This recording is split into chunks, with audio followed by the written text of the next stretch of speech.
சாப்பாடு இவங்களுக்கு நேரம் தவறாமல் சாப்பாடு சாப்பிட்டு எதனா ஒரு மூலையில் படுத்துன்னு இருங்கடான்னாக்கா இந்தா இங்கே ஒருத்தன் படுத்துங்கிறான்னா இன்னொருத்தன் படுத்துங்கிறான்னா இன்னொருத்தன் படுத்துங்கிறான்னா ஒருத்தன் படுத்துங்கிறான்னா இவர் பத்தலையாம். இவர் வீட்டில் இருக்கிறத பாடுறான்னா பக்கத்து தெருவில் இருக்கிறவளை பார்க்க போய்க்கிறார். இவர் மூஞ்சி பாரு.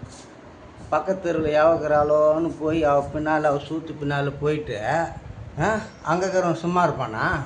என் மானம் கட்டவன அசிங்கமாக இல்லை. இந்த கடி வாங்கிட்டு வந்துக்கிறாரு. கடி வாங்கிட்டு வந்துட்டு 2 நாளாக தூக்க முடியாமல் காலத்துக்கு இன்னொரு 10 போட்டு இது மடியில் வந்து பத்துங்கிறாரு. இவர் மடியில் படுக்க வச்சு இவருக்கு 10 போடணுமா. இந்த பாரு தூக்குனா கத்துறாரு. வலிக்குதா? அப்போ அவன் கடிக்கும் போது வலிக்கலையா? அவள் பின்னாடி போனியா? அப்போ உனக்கு வெக்கமா இல்லையா? அவள் பின்னாடி ஓனியாடா நாக்கு தொங்க போட்டுனேன் பொறுக்கியா? அசிங்கமா இல்லை? இப்படி மூஞ்சி பாருங்க கொஞ்சம் பாரு. அப்போல்லாம் பார்ப்பியா? பாடுறா எப்படி பாடுறா அப்படி பாடுறா. இங்கே பாரு. அசிங்கமாக்குதா? வெக்கமாக்குதா? இப்போ நடக்க முடியல.